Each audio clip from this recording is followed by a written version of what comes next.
What if I told you that when you lose weight, your body treats it like an attack, a full-blown emergency? That every pound you shed triggers alarms in your brain, slows your metabolism, and makes your hunger roar louder than ever before? For decades, we've been told that fat loss is a simple math problem, calories in versus calories out. But the truth, as science has revealed, is far more intricate and far more human. This isn't about discipline. It's about biology, an ancient survival system fighting to keep you alive in a world that no longer starves.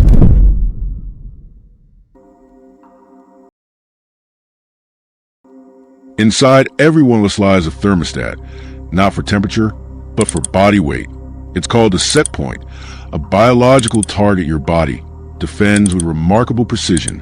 When you drop below it, your metabolism slows, your hormones shift, and every cell begins a quiet rebellion. This is adaptive thermogenesis, your body's desperate attempt to preserve energy. Researchers studying contestants of The Biggest Loser found something astonishing. Even 6 years after their dramatic weight loss, their resting metabolism remained hundreds of calories lower than expected. Their bodies were burning less energy, even at rest, to reclaim the lost fat. Biology doesn't forget. So when you feel your progress slowing, when the same routine suddenly stops working, it's not weakness, it's physiology. Your nervous system recalibrates your thyroid, your muscles become more efficient, and your cells hoard every calorie. Fat loss, it turns out, is not just about burning fuel. It's about outsmarting your body's will to survive. But what if you could tip the balance in your favor? The first key lies not in the gym, but in the way we move through our day. Meet NEAT, non-exercise activity thermogenesis. The invisible calories you burn while walking, fidgeting, typing, or even gesturing as you talk. It sounds trivial, but NEAT can make or break fat loss. In fact, scientists discovered that two people of similar size and diet can differ by as much as 2,000 calories a day simply because one moves more throughout their daily life. Every tap of your foot, every stretch of your hand. It all adds up. In a world that glorifies the hour in the gym, we've ignored the other 23. Movement, not workouts, is our hidden weapon. But energy expenditure is only one side of the war. The other, perhaps the more dangerous, is hormonal, deep in your brain. A hormone called leptin acts as your body's fuel gauge. Produced by fat cells, it tells your brain, we have enough energy, you can relax. But as you lose fat, leptin levels drop and that calm signal fades. Meanwhile, another hormone, ghrelin, rises from your gut, whispering constant reminders to eat. Together, they form a 1-2 punch that turns even the most disciplined eater into a prisoner of appetite. What's worse, prolonged dieting can make your brain resistant to leptin. It stops hearing the fullness signal altogether. You may have a full stomach, but your brain still thinks you're starving.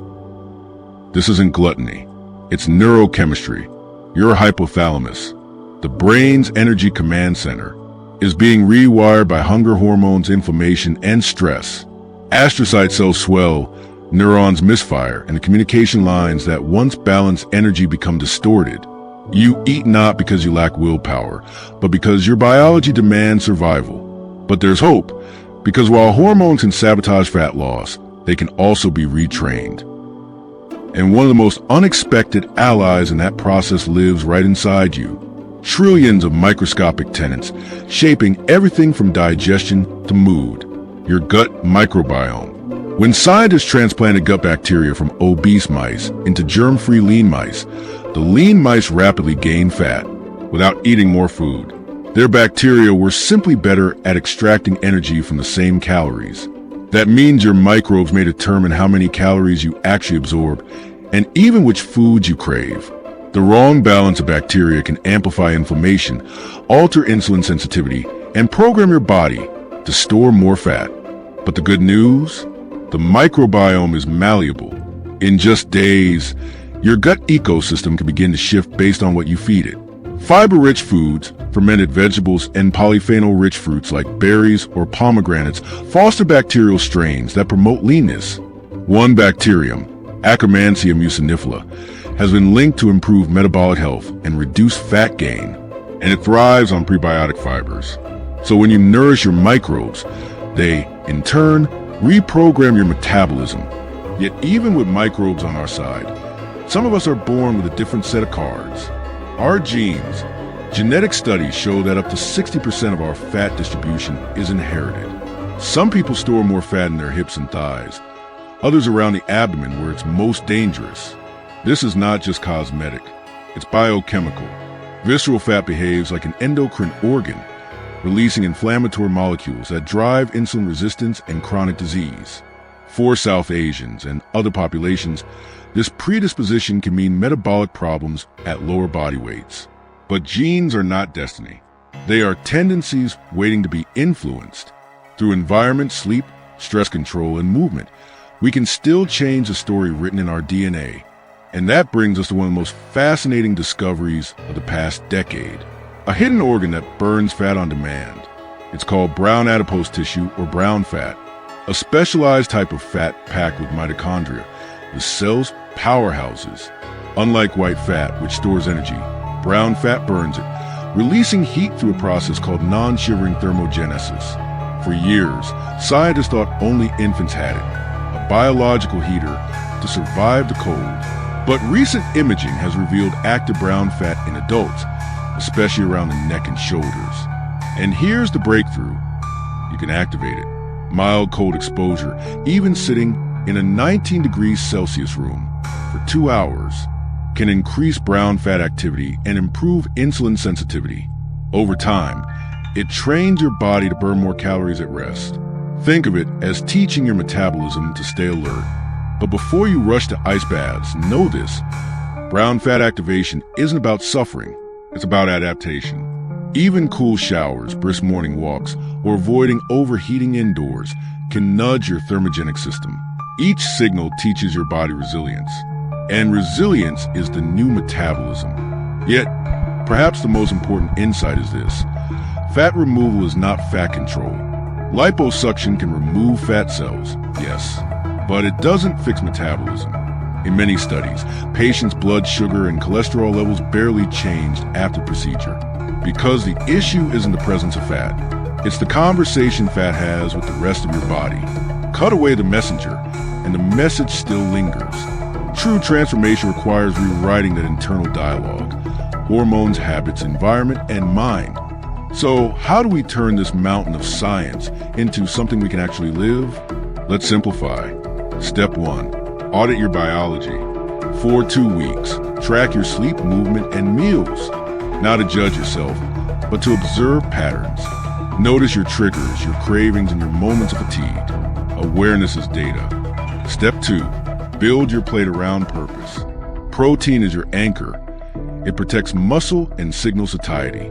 Fill the rest with whole, fiber-rich carbohydrates and healthy fats that stabilize hormones. Avoid extreme diets.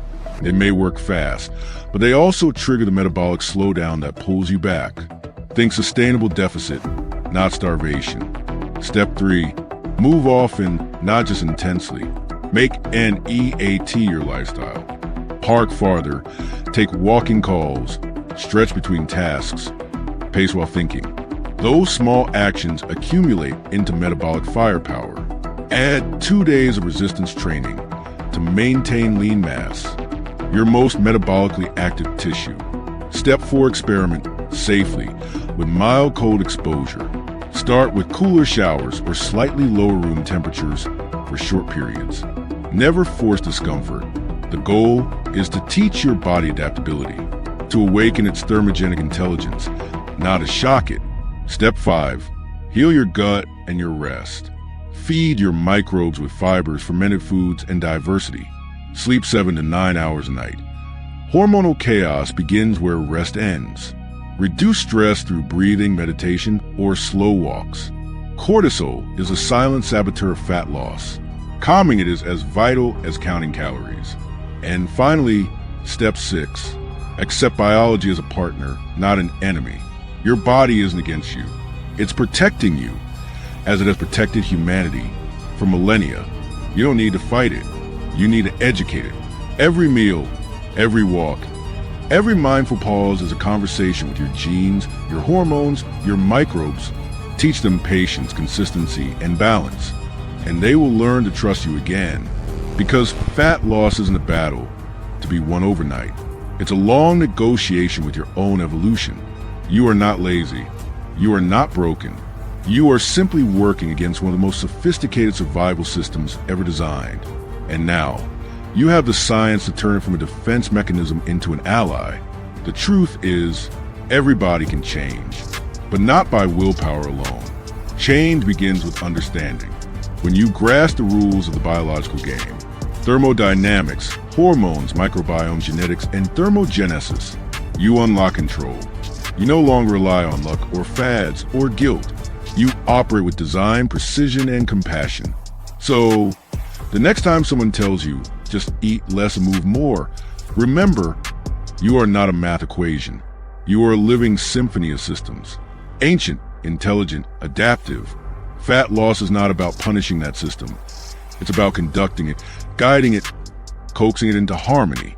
And that harmony is possible for anyone, anywhere, starting today. Because the question is not how much weight you lose. The real question is, how much of that weight will you keep off? And how much of yourself will you rediscover along the way? Please comment and let me know what you would like the next short documentary to be about.